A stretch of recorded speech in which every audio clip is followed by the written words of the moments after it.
मैं अकेली घर थी। मेरी मदद शेखपुरे गई हुई थी फूफो के घर। तो 2 लड़के आए थे, मैं अंदर थी, तो उन्होंने नीचे से दरवाज़ा तोड़ा और तोड़ के अंदर आ गए। मैंने शोर बहुत किया तो उन्होंने बोला अगर तुमने शोर किया ना तो तुम्हें मार देंगे हम लोग। फिर उन्होंने शीशा उठा के मेरे सर पे मारा।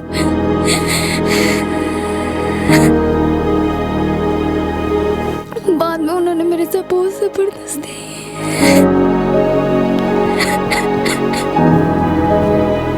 मैं वज़ीर आज़म से अपील करती हूँ कि मुझे इंसाफ चाहिए। नए आने वाले नाजरीन से गुजारिश है कि नई आने वाली वीडियोस देखने के लिए हमारे चैनल को सब्सक्राइब कीजिए और बेल के आइकॉन को क्लिक कीजिए। शुक्रिया। बिस्मिल्लाहिर्रहमानिर्रहीम। अस्सलाम वालेकुम नाजरीन, एनए न्यूज़ के साथ मैं हूं जवाद बाकिर। नाजरीन, एक दफ़ा से फिर पंजाब के सूबाई दारुल हुकूमत लाहौर में एक हवा की बेटी को दरिंदगी का निशाना बना दिया गया। अगर मैं कहूँ कि दिन दहाड़े दिन के 1 से 2 बजे के दरमियान अवाश घर में घुसते हैं। FIR के मुताबिक वो घुसते हैं अंदर और उसके बाद ताला तोड़ के या दरवाज़ा तोड़ के अंदर दाखिल होते हैं और ज़्यादती का निशाना बना देते हैं। उसके बाद इसके घर वाले जब इसके पास पहुंचते हैं तो इसको खून में लथपथ देखते हैं। आखिरकार इसकी वजह क्या थी, ये मामला क्या था? आज उनकी मदर जो तंजीला जिसके साथ ज़्यादती का जिसको निशाना बनाया गया, वो और उनकी मदर हमारे साथ हैं और इन्हीं से जानेंगे कि क्या सूरत हाल है, ये क्यों हुआ और ये कैसे वाक़या पेश आया और ये अब चाहते क्या हैं। अच्छा तंजीला, ये बताओ कि कैसे ये वाक़या पेश आया? आप घर में क्या बिल्कुल अकेले थे और मदर किधर थी आपकी? जी, मैं अकेली घर थी। मेरी मदद शेखपुरे गई हुई थी फूफो के घर। तो 2 लड़के आए थे, मैं अंदर थी, तो उन्होंने नीचे से दरवाज़ा तोड़ा और तोड़ के अंदर आ गए। तो मैंने शोर बहुत किया तो उन्होंने बोला अगर तुमने शोर किया ना तो तुम्हें मार देंगे हम लोग। फिर उन्होंने शीशा उठा के मेरे सर पे मारा।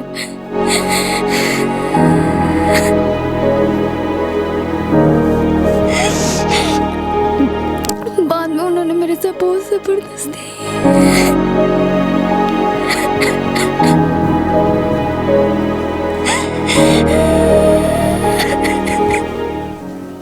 तो सबसे पहले कौन घर आया जिसने वो दरवाज़ा देखा, वो आपकी हालत देखी, तो फिर वो गया दूसरों लोगों को बुलाया या रेस्क्यू को बुलाया?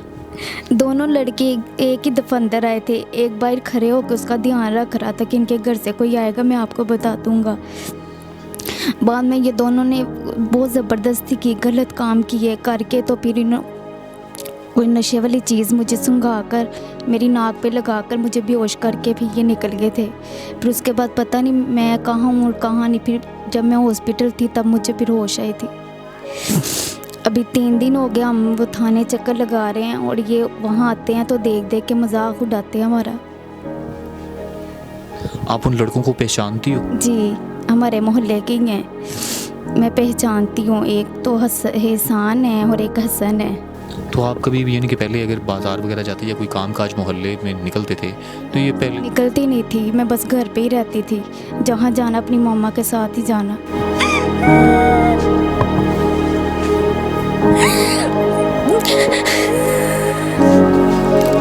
मैं वज़ीर आज़म से अपील करती हूँ कि मुझे इंसाफ चाहिए।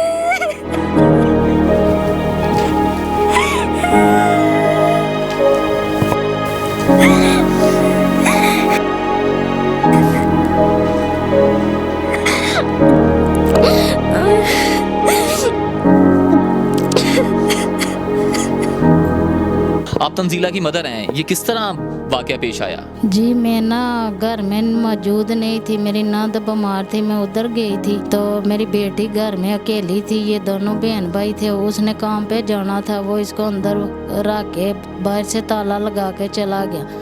फिर ना इधर से ना ये अंदर अकेली बैठी थी।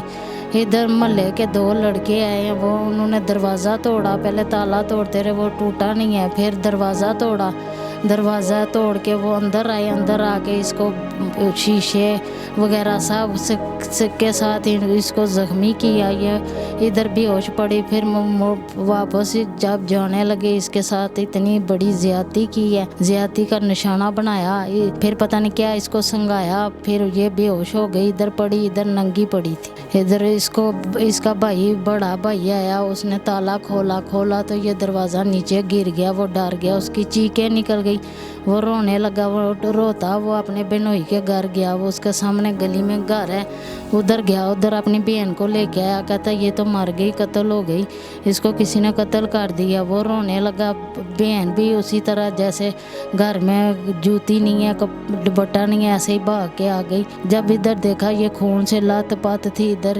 उनके लड़कों के ग्लव्स पड़े थे, वो गंदी चीज़ें पड़ी थी। फिर इन्होंने भाई ने इसको उठाया, बहन ने उठाया, इनको हॉस्पिटल लेके गए। उधर पुलिस आई, 15 पे कॉल की, पुलिस आई।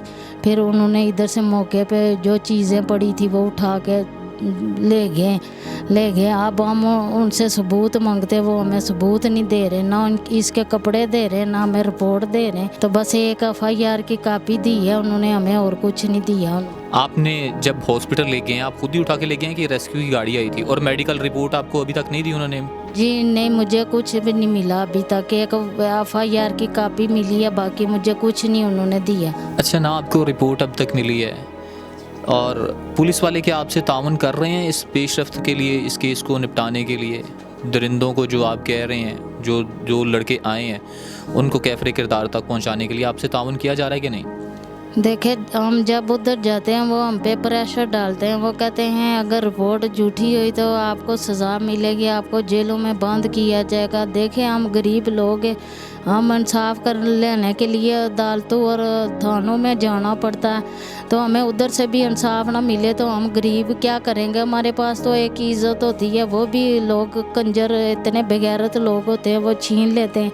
गरीब के पास और कुछ नहीं होता, ना पैसा ना दौलत, एक इज़्ज़त होती है, उसको भी ढक के रखना चाहते हैं। वो भी ये जो है ना, इतने बेगैरत लोग हैं, इन्होंने वो भी हमारे से छीन लिया सब कुछ। हम इधर मोहल्ले में मुंह दिखाने के लायक नहीं है। जब हम इधर मीडिया वाले या कोई भी आता है, ये सारे इधर लड़ाई करने आ जाते हैं, हमें गाली निकालते हैं। वो कहते हैं कत्ल कर देंगे, ऐसे कर देंगे।